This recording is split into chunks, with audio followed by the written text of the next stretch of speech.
सन्माननीय राजसाहेब ठाकरे यांच्या हातामध्ये महाराष्ट्रानं एकदा सत्ता द्यायला पाहिजे आणि महाराष्ट्राच्या जनतेनं राजसाहेब ठाकरेंवरती एकदा विश्वास ठेवायला पाहिजे. द्या ना, यांना पण एकदा सत्ता द्या, एक चान्स द्या. हे मी का म्हणतोय माहिती का? कारण आता सध्या महाराष्ट्राच्या राजकारणाचा वेश्या व्यवसाय झालाय. आमदार खासदार या पक्षातून त्या पक्षात, त्या पक्षातून या पक्षात उड्या मारतायत. महाराष्ट्राचं राजकारण राहिलंच नाहीये आणि हे सत्य आहे. प्रत्येकानं कबूल करायला पाहिजे. महाराष्ट्राच्या राजकारणाचा चिखल झालाय, काही उरलंच नाहीये. काय शिकणार आहे यार? येणारी जी तरुण पिढी राजकारणात येणार आहे त्यांनी काय घ्यायचं?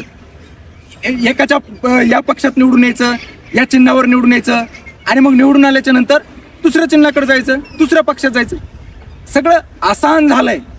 सगळं मॅनेज गोष्टी आहेत.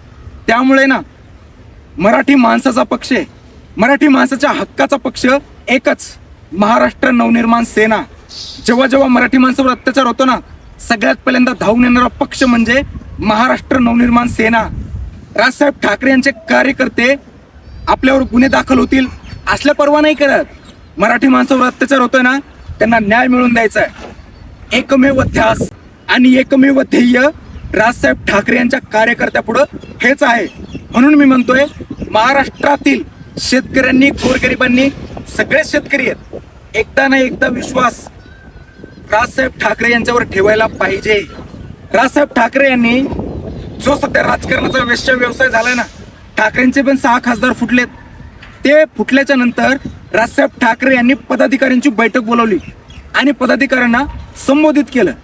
जे संबोधित केलंय ना भाई, खरंच एकदा महाराष्ट्राच्या जनतेनं राजसाहेब ठाकरे यांच्यावर विश्वास ठेवायला पाहिजे. तुम्हाला काय वाटतंय? 2029 मध्ये राजसाहेब ठाकरे यांना मुख्यमंत्री बनवलं पाहिजे, हो का नाही? कमेंटमध्ये नक्कीच व्यक्त व्हा. जय शिवराय, जय महाराष्ट्र.